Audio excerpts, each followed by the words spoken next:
Bonjour à tout le monde. Suite aux restrictions Facebook, n'est-ce pas, nous avons décidé, j'ai décidé de basculer un peu sur cette page-ci pour pouvoir faire des directs. Déjà, je tiens à ce que vous puissiez déjà partager, connectez-vous, partagez. En ce moment, c'est un peu difficile de faire des lives avec Facebook parce que, vous savez, ils ont mis en place une politique de musellement pour nous empêcher, n'est-ce pas, de dire ce que nous avons à dire, de parler, d'exciter le peuple à une certaine révolte, le peuple déjà révolté, d'exciter ce peuple à une certaine révolte.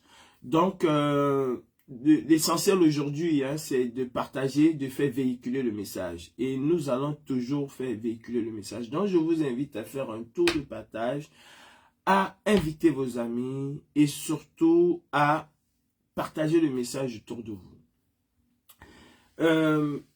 Je fais ce live ce matin. Déjà, je tiens à dire aux gens que je n'ai aucune intention de remplacer la matinale. Aucune.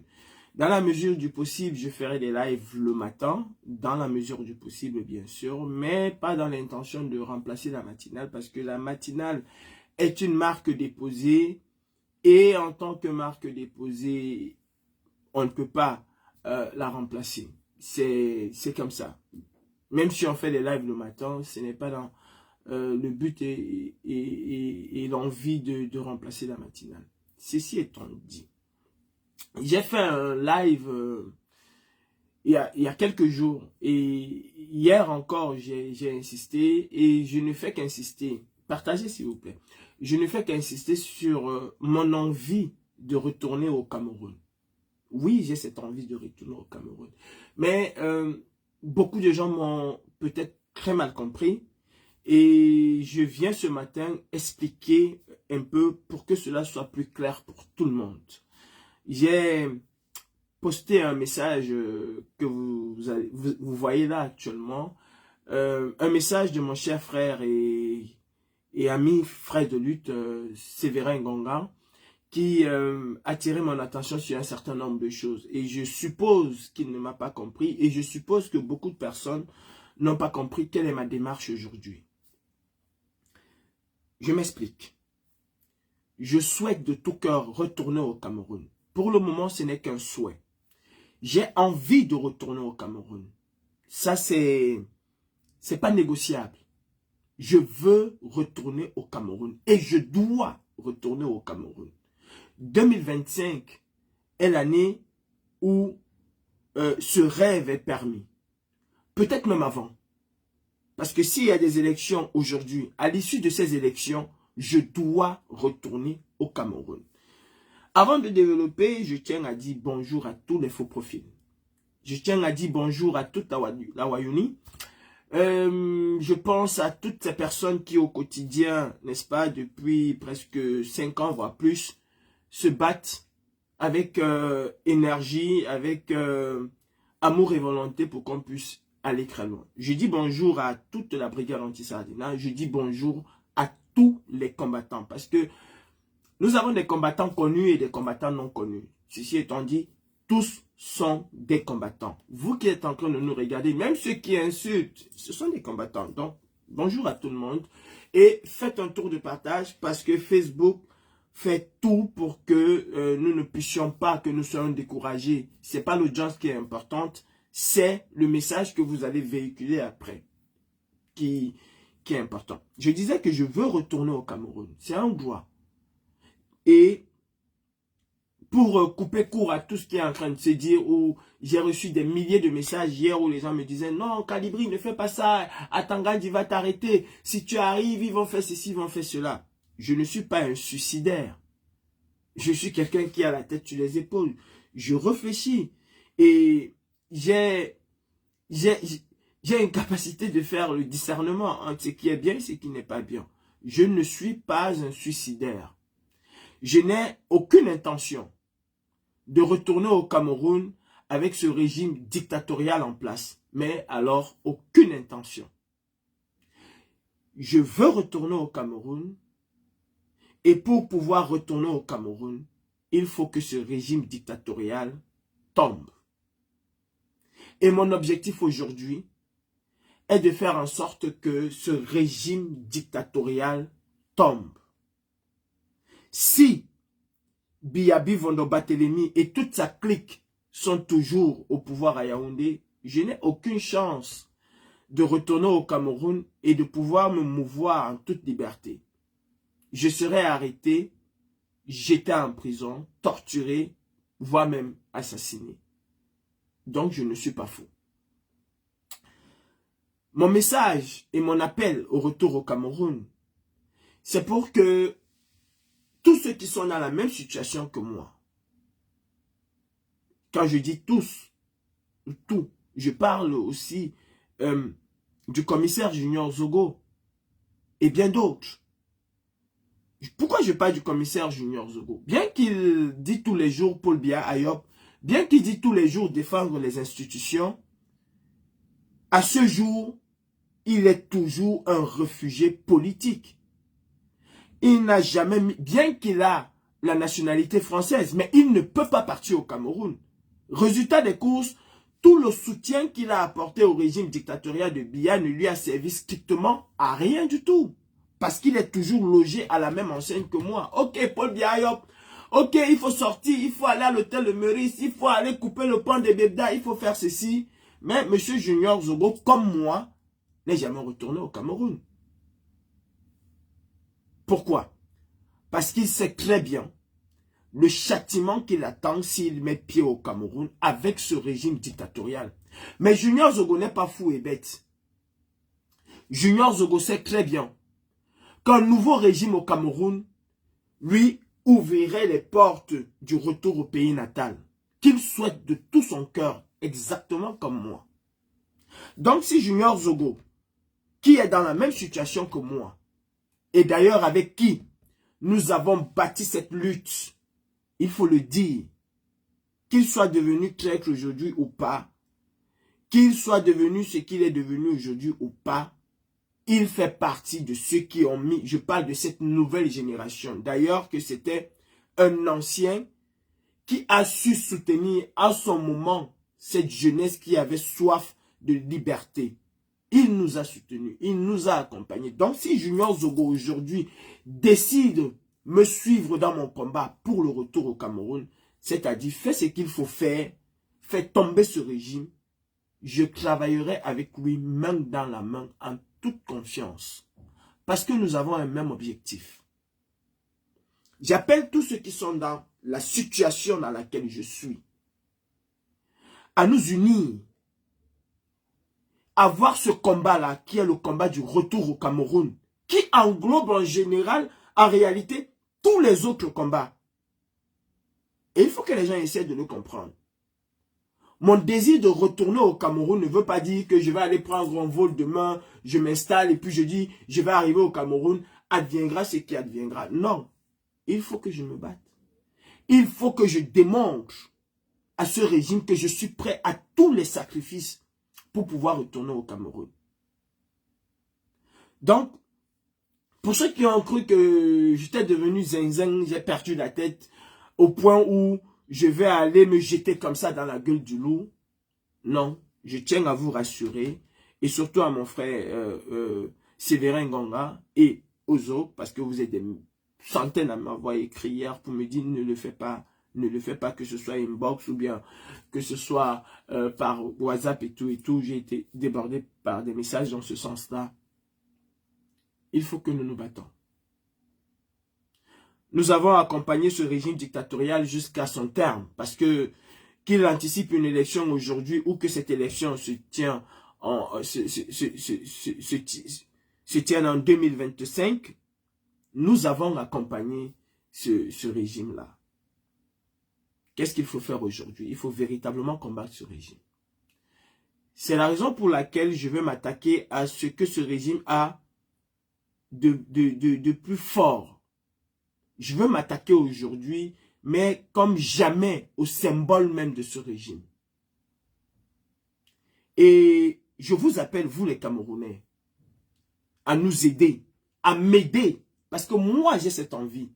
Peut-être d'autres ont l'envie de voir un nouveau président à la tête de l'État. Oui, j'ai aussi cette envie. Mais aujourd'hui, ce qui me nourrit, mon essence aujourd'hui, dans ce combat aujourd'hui, c'est de me battre pour pouvoir retourner au Cameroun. C'est de me battre. Je sais très bien et je sais pertinemment que pour que cela soit une réalité, il faut un nouveau ordre régnant au Cameroun. Il faut une alternance au Cameroun. Il faut un nouvel homme fort à la tête de l'État du Cameroun, élu démocratiquement. C'est mon souhait. Élu démocratiquement. Même si ce sont les militaires qui prennent le pouvoir, je prendrai le risque de rentrer. Parce que si les militaires prennent le pouvoir, ils n'oseraient pas m'arrêter. Ils ne vont pas m'arrêter. Pourquoi ils ne vont pas m'arrêter? Parce que c'est ce que j'ai dénoncé, qu'ils ont eux-mêmes dénoncé. C'est ce que je dénonce depuis. C'est ce que nous tous nous dénonçons, qui ont poussé ces militaires à prendre le pouvoir. Donc s'ils prennent le pouvoir aujourd'hui, je rentrerai au Cameroun. Je n'attendrai même pas qu'il y ait une loi d'amnistie qui soit signée pour pouvoir rentrer au Cameroun. Je rentrerai au Cameroun si les moyens me permettent de rentrer au Cameroun. Je rentrerai. Et même si ces moyens-là ne me permettent pas, je rentrerai au Cameroun. Parce que les militaires ne vont pas m'arrêter pour les mêmes choses qui les ont conduits au pouvoir. Non, ils ne vont pas m'arrêter pour les mêmes choses. Donc, je veux voir un nouvel homme à la tête de l'État du Cameroun. Je me battrai pour. Je me battrai pour. Ceci ne veut pas dire que parce que je veux retourner au Cameroun, je ne soutiendrai aucun homme fort, aucun homme politique. Non, ce n'est pas ça que ça veut dire. Mais mon combat aujourd'hui, ce qui me motive, c'est de pouvoir retourner au Cameroun en 2025. Parce que c'est la deadline. Je veux rentrer au Cameroun en 2025. Je vais m'attaquer à tous les symboles de la République du Cameroun en diaspora. Ça, c'est une certitude. Et je prie les Camerounais. Parce que nous souffrons tous. Il ne faut pas se leurrer. Nous souffrons tous. Quel est le coût de la vie aujourd'hui au Cameroun? Est-ce que les Camerounais s'en sortent? Pour pouvoir s'en sortir au Cameroun, il faut absolument être voleur. Allez sur la page de Zumento, vous allez voir tous les jours. Et je tiens à saluer le travail énorme que Zumento a su faire. Il a créé son couloir et ce couloir-là aujourd'hui est une arme aujourd'hui. Sincèrement. Allez chez Zumento, vous allez voir tous les jours qui a chicoté 2 bâtons, qui a chicoté 3 bâtons. Chacun cherche un moyen pour pouvoir s'en sortir. Chacun. Ceux qui vivent au Cameroun ne sont que des voleurs. Comment est-ce qu'on peut construire un pays où le vol est érigé en symbole? Comment? J'ai vu les Camerounais s'offusquer du vol qu'a subi Francis Ngannou. Mais je n'ai jamais vu les Camerounais se lever comme un seul homme, comme ils ont fait avec Francis Ngannou, pour s'offusquer du vol perpétuel qu'ils subissent depuis 43 ans aujourd'hui.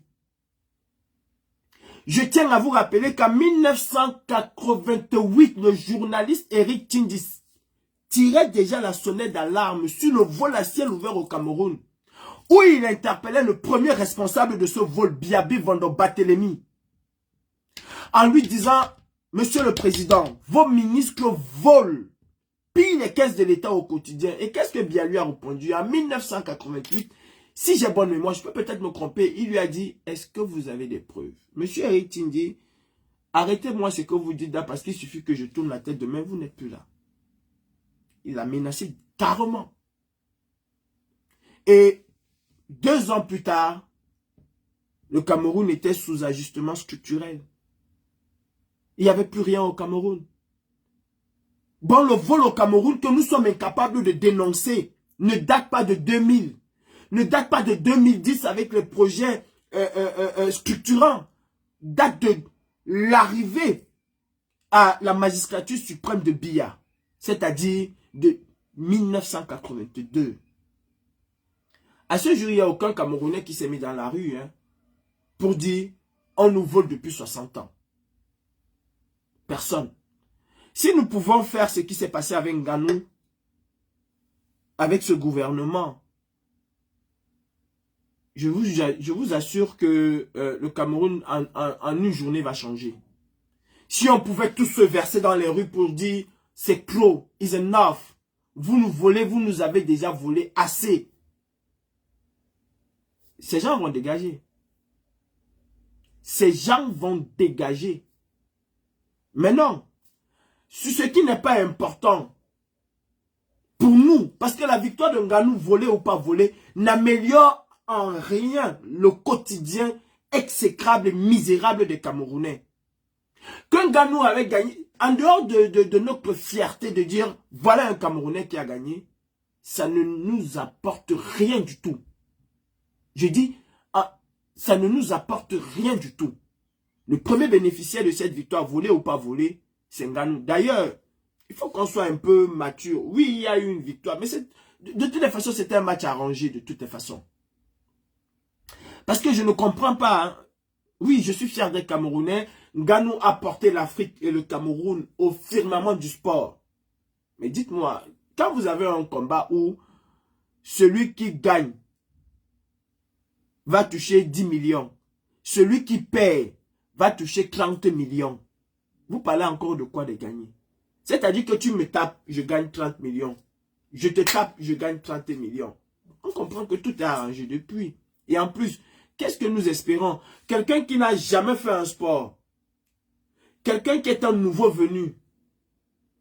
Vous croyez que par extraordinaire, en dehors d'un chaos, on va lui donner le combat? On ne peut pas lui donner. Donc, il ne fallait pas s'attendre à grand chose. Il ne fallait du tout pas s'attendre à grand chose. Ça, c'est une parenthèse pour ce combat. Est-ce que nous sommes capables de défendre les mêmes valeurs, de lutter pour les mêmes choses que nous avons lutté avec Francis Ngannou? Pour Francis Ngannou, est-ce que nous sommes capables, pour notre propre pays? Nous avons au Cameroun nos sœurs qui sont emprisonnées parce qu'elles ont donné naissance, ou pour certaines parce qu'elles sont malades et incapables de payer les médicaments. Et nous ne sommes pas capables, nous Camerounais, de nous lever pour dire, mais on vit dans quel pays? Je dis et je répète encore, Jumanto est devenu pour les Camerounais le mur de lamentation. Chacun va se lamenter, mais personne n'est prêt à aller au front. Personne. Il y en a qui vont me dire, viens te battre ici au pays. Je n'ai pas besoin d'être au Cameroun pour me battre. Je me bats où je suis et je le fais bien. Certains de nos aînés ont commencé ce combat où ils sont. Bon an, mal an, ils ont marqué des points. Nous sommes venus en 2018 et nous avons fait des choses énormissimes qui n'avaient jamais été faites pour le Cameroun. Vous en êtes conscient. Même si vous allez nous dire, venez nous battre, venez vous battre ici. Vous en êtes conscient. Aujourd'hui, parce que Biya et certains guéguerres entre nous, nous ont amenés à nous disloquer d'une certaine manière. Biya est encore capable de venir faire un mois comme il a fait. Mais je peux vous assurer que nous sommes en train de mettre un certain nombre de choses. En fait, je souhaite que nous mettons un certain nombre de choses pour que cela ne soit plus le cas. Je souhaite. Et c'est pour ça que j'appelle les combattants. Toute personne qui porte à cœur le Cameroun doit d'abord se battre pour lui. Le président Kanto l'a martelé aux Camerounais. Battez-vous pour vous, pas pour moi. Il a dit, je me bats d'abord pour moi parce que j'ai un rêve pour le Cameroun. Battez-vous pour vous. Moi, je me bats pour moi aujourd'hui. Je veux rentrer au Cameroun. Et je me battrai pour rentrer au Cameroun. Le moment électoral viendra et je suivrai quelqu'un qui va nous donner de l'espoir et de la lumière. Le moment électoral viendra. Mais pour le moment, comme en 2018, quand nous avons commencé en janvier 2018, nous ne parlions pas d'élection. On parlait de la nécessité de faire sortir les Camerounais en masse. Je ne parle pas aujourd'hui d'élection ou quoi que ce soit. Il s'agit de ma survie morale, mentale. Il s'agit de mon amour pour mon pays. Et ça, ce n'est pas négociable. Biya, lui, ne peut pas se permettre de venir en diaspora quand il veut, comme il veut, et moi m'interdit de retourner dans mon pays. Alors, je vais perturber ses voyages en diaspora aussi loin qu'il va être. Atangandi ne peut pas, moi m'interdire le Cameroun, et lui venir se mouvoir. Et d'ailleurs, je relance encore un défi à Atangandi. Il y a longtemps, tu venais en France comme tu voulais. J'en fais une affaire personnelle à Tangandi. Ce n'est pas les gros yeux que tu ouvres au Cameroun. Dis-moi, comme l'a fait Messanga Nyamdine, dis-moi que je suis à tel endroit à Paris. Ce n'est pas le bep que vous faites. Et je vais te montrer que ce n'est pas Douala ou ce n'est pas Yaoundé. Parce que je viendrai à ta rencontre. Parce que je viendrai te montrer ce qu'on appelle un pays démocratique. Je viendrai te montrer que tu es un dictateur au Cameroun et ici tu vas être une poule mouillée. Je relance ce défi à Tangandi. Moi, Calibri de Gravier, je relance un défi à Tangandi. Je souhaite retourner au Cameroun. Et je disais tantôt que j'appelle tous les combattants. Réorientons notre lutte. Réorganisons notre lutte. Battons-nous pour nous. Battons-nous pour faire honneur à ces aînés-là qui ont interdiction d'aller enterrer leurs proches. Interdiction depuis presque 30, 40 ans pour les autres. De voir leur famille. De fouler le sol qui les a vus naître. Battons-nous pour que nous aussi ne subissions pas le même sort que eux. C'est mon combat aujourd'hui. Est-ce que le sous-préfet qui a déshonoré les institutions, qui a déshonoré la plus haute institution du Cameroun, a-t-il été démis de ses fonctions? Je ne pense pas. Où sont les défenseurs des institutions de la République? Pour dire, mais un sous-préfet qui se comporte comme ça, un sous-préfet qui ne peut pas tenir sa braguette et se retrouver, moi aussi je peux, hein. Dans ce cas, je n'ai plus. Je n'aurais plus la tête haute pour venir parler aux gens, en fait. Moi, qui suis-je dans la République? D'ailleurs, même si c'était moi, qui suis-je dans la République? Personne. Mais le représentant personnel du chef de l'État, entre guillemets, se retrouve en train de se branler à Mondovision et signe encore des documents administratifs et ça n'émeut personne. Oh, c'est-à-dire, c'est comme s'il n'y a rien. Atangandi n'a pas vu ça. Si c'était envoyer des messages de haine, il l'aurait fait. Si c'était essayer de clouer le MRC et jeter le MRC à la Vindicte populaire comme étant le plus mauvais parti du Cameroun, il l'aurait fait. Alors même que ce que le MRC a fait pour ce pays, je ne parle que de la Covid, lui, Atangandi n'a pas été capable de le faire. Il a un sous-préfet qui a déshonoré son patron, qui lui a déshonoré lui-même en tant que patron. Il ne fait absolument rien. Et où sont les défenseurs des institutions? Où sont ceux qui insultent tous les jours au nom des institutions? Vous vous êtes tués. Personne n'ose parler. Vous avez des jeunes filles emprisonnées parce qu'elles ont donné naissance. Tout simplement parce qu'elles n'ont pas d'argent comme 90% des Camerounais. Vous ne dites absolument rien. Pendant ce temps, vous avez un ministre que tout ce qu'il trouve à faire, incapable de gérer la Covid, incapable de gérer toutes les situations sanitaires qui prévaut au Cameroun. Mais tout ce qu'il trouve à faire, c'est de prendre ses nuits et réfléchir sur les citations de Bivondo Barthélemy, le dictateur. Et c'est ça les intellectuels camerounais. Toujours à côté de la plaque. Personne ne dit rien. Vous avez un ministre au Cameroun à l'heure actuelle, il y a des morts chaque jour sur nos routes. Chaque jour au quotidien, il y a des morts. Des accidents plus graves les uns que les autres. Et on trouve l'idée extraordinaire de mettre sur pied les péages avant de mettre les routes. Personne ne dit rien. Il n'y a personne qui parle. C'est tout à fait normal. C'est-à-dire, tout ce que ces gens ont dans leur logiciel, c'est de spolier le peuple camerounais. Aucun défenseur des institutions n'en parle. C'est logique, c'est normal. Et demain, si je me retrouve devant l'ambassade du Cameroun, ils viendront me dire, ah, tu nous emmerdes. Ils viendront me dire qu'ils défendent les institutions. Vous qui parlez de défendre les institutions, vous avez vu comment ils ont traité Amer Kamer, le porteur du projet des patriotes, celui-là même qui les a empêchés d'une certaine manière d'avoir la plus grosse bérésina de leur vie. Comment est-ce qu'ils ont remercié Amer Kamer? En l'arrêtant et en l'humiliant publiquement, sans tenir compte même des services rendus entre guillemets à la République bananière de Biya. Vous avez vu comment ils l'ont traité? Vous avez vu comment Antonio Bandera a déjanté à la dernière minute avec l'affaire des passeports et de tout le trucage qu'il y a à l'ambassade du Cameroun? Où se trouvent aujourd'hui des personnes comme Ega Minasto et les autres?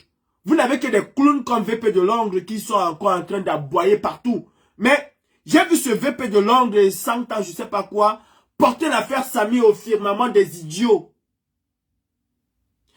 Est-ce que vous voyez ce VP de Londres porter l'histoire des jeunes filles qui sont emprisonnées au Cameroun parce qu'elles n'ont pas l'argent? C'est aussi ça être patriote. Est-ce que ça ne l'intéresse pas? Est-ce que vous voyez ce 100 ans dénoncer l'état de nos routes? Ça ne l'intéresse pas. Aujourd'hui, pour être un peu audible au Cameroun, il faut dire Paul Biya Ayo, Paul Biya Shoga.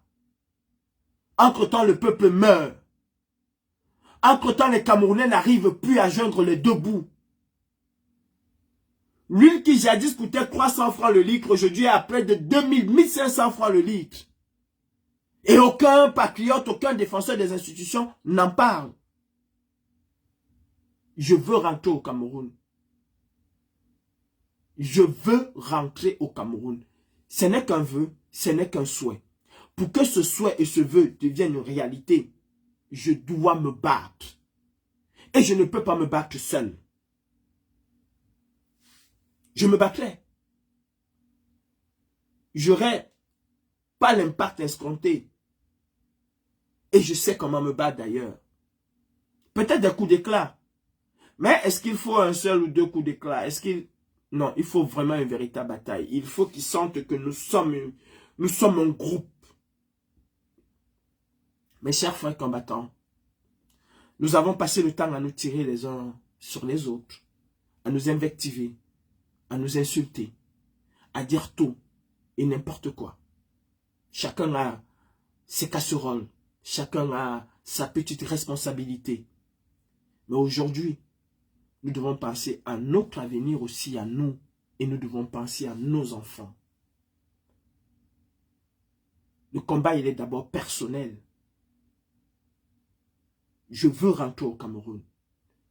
Tu vas peut-être me dire le contraire, je suis sûr que toi aussi tu veux rentrer au Cameroun. Mettons-nous ensemble.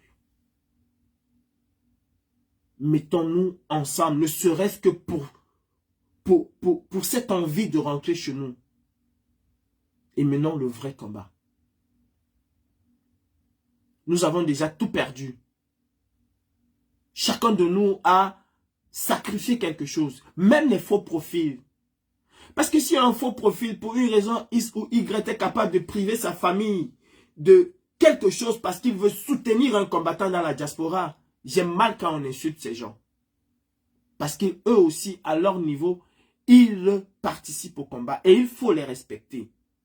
Qu'ils soient d'accord avec nous ou pas, il faut respecter ces gens-là. Chacun d'entre nous a sacrifié quelque chose et sacrifie toujours quelque chose. Nous sommes les premiers perdants. Nous qui avons osé mettre nos visages, nous sommes les premiers perdants. Tirer sur Calibri, tirer sur Villageoise de Quat, tirer sur Sandy Boston, ne va pas faire en sorte que nous puissions rentrer chez nous. Je ne veux pas être la star de Facebook. Je ne veux pas être celui qui a 10 000 vues, 1 million de vues connectées. Je ne veux pas être celui-là. Je veux être celui qui passe un message propre, qui s'adresse aux Camerounais, qui demande aux Camerounais de prendre leurs responsabilités. Parce que je suis dans une situation telle que si les Camerounais ne prennent pas leurs responsabilités, alors ils ne m'aident pas à pouvoir retourner au Cameroun. Est-ce que ma cible va être de répondre à villageois, je crois qu'il va m'insulter, ou la cible va être villageois, je crois qu'il va me répondre parce que moi je vais l'insulter? Non. Je pense que ma cible doit être focus sur les Camerounais pour qu'ils puissent eux aussi prendre leurs responsabilités et me permettre de retourner chez moi, moi en prenant aussi mes responsabilités en diaspora. Le plus fort de ce combat n'existe pas. Le plus grand de ce combat n'existe pas. Tant que le Cameroun est encore gouverné par Biya. Les Camerounais, eux, savent qui sont les combattants qu'ils aiment. Il y en a qui me détestent. Il y en a qui aiment Sandy. Il y en a qui aiment Villageois du Quad. Il y en a qui aiment Fils du Planteur. Il y en a qui aiment Bertie le Camite. C'est leur droit.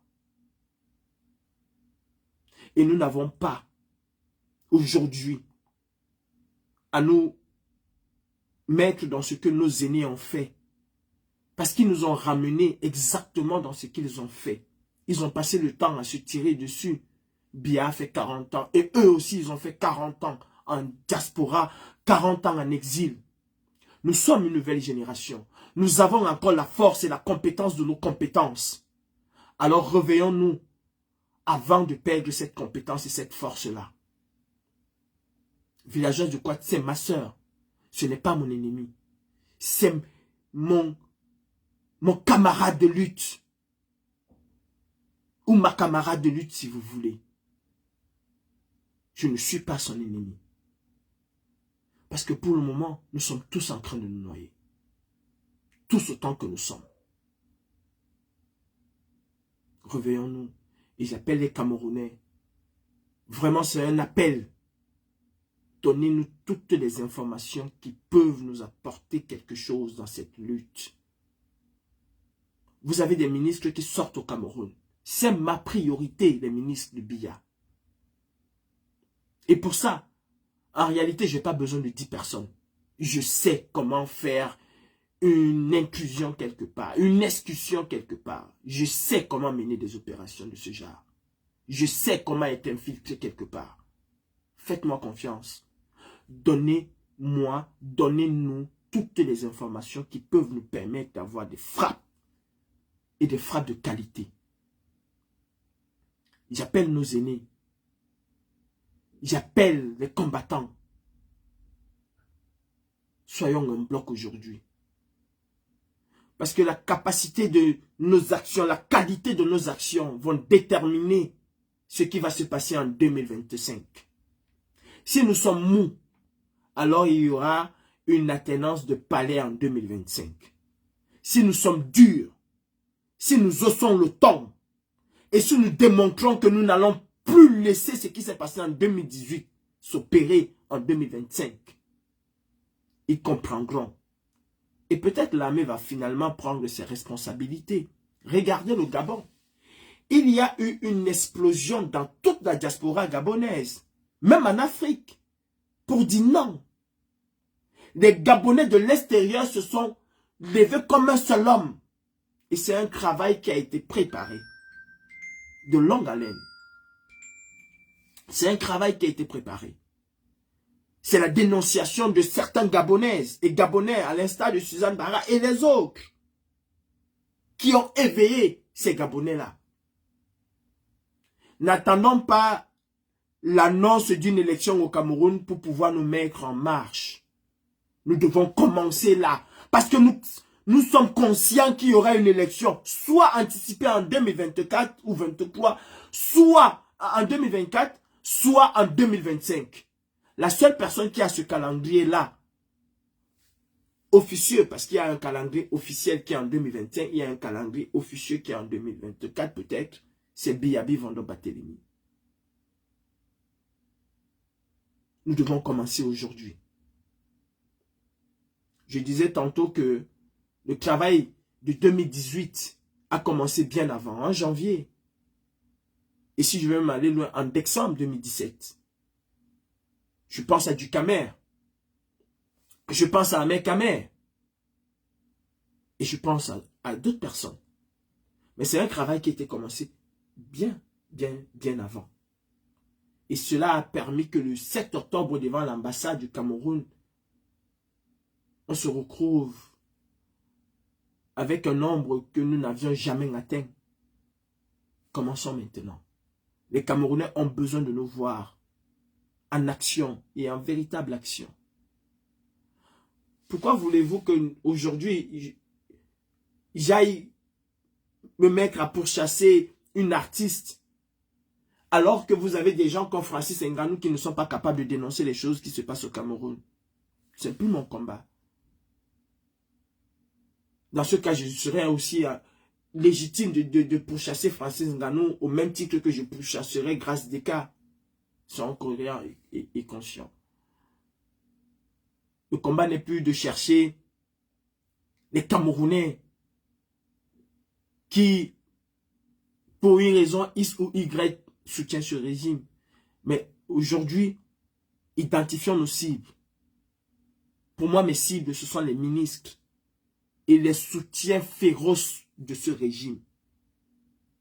Donnez-nous des informations. Je vous en prie. Et vous avez intérêt à nous donner des informations. Ou alors, vous allez toujours aller chez Zumanto, pleurer et aller dormir. Et à un moment, un jour, Zumanto aura marre de vos pleurs et ne va plus publier vos pleurs. Et vous allez vous retrouver livré à vous-même et à vos propres sorts. Peut-être vous allez un jour comprendre la nécessité de se battre. Il y a un temps pour dénoncer, il y a un temps pour se battre. Combattants et combattantes, si nous ne voulons pas rester des éternels exilés, nous avons intérêt à nous mettre ensemble. Pas pour soutenir un parti politique, pas pour soutenir une ethnie, mais nous devons nous mettre ensemble pour la cause commune, qui est d'ailleurs ce que pense un parti politique. Pour le moment, nous ne sommes pas en campagne électorale. Et le moment de la campagne électorale, je n'ai pas deux choix. Il est connu, il est su. Je n'ai pas deux choix. Je choisirai celui que j'ai toujours choisi parce que j'estime et je pense qu'il est peut-être la personne qui va nous amener vers une véritable émergence. Mais je ne suis pas en campagne. Il y a un temps pour la campagne et il y a un temps pour mener des combats nobles et des combats qui rassemblent les Camerounais, qui parlent aux Camerounais. Quand je parle de combat, je parle du combat général, des pleurs, des cris des Camerounais, sans distinction d'ethnie. Battons-nous. Battons-nous et battons-nous. Je vous souhaite une agréable journée et je tiens encore à vous dire que je ne suis pas fou pour aller me jeter dans la gueule du loup. Je sais très bien pour que je puisse retourner au Cameroun, il va falloir faire tomber ce régime. Mettons-nous ensemble. Mettons-nous ensemble. Ne serait-ce que pour mener des opérations, des véritables opérations. Taper ce système dans son cœur. Mettons-nous ensemble. Femmes indignées, mettons-nous ensemble. Marilou, Sabine, mettons-nous ensemble. Marie-Victoire, Yetna, mettons-nous ensemble. Je ne veux pas être de ceux-là qui vont aller négocier leur retour. Je sais comment pouvoir négocier mon retour si je veux. Je ne le ferai pas. Je me battrai et je vais retourner au Cameroun la tête haute. Je vais retourner au Cameroun la tête haute. Pas la queue entre les jambes. Je ne négocierai jamais mon retour. J'arracherai mon retour. Mandela n'a jamais négocié la liberté de son peuple. Il a arraché et il a obtenu de hautes luttes. J'obtiendrai mon retour au Cameroun de hautes luttes. Agréable journée à vous. C'était Calibré Calibro, le gravier. À Tangandi, je t'attends. Parce que nous allons monter sur le ring. Oui. Monsieur le ministre Moulinex, le gravier t'attend.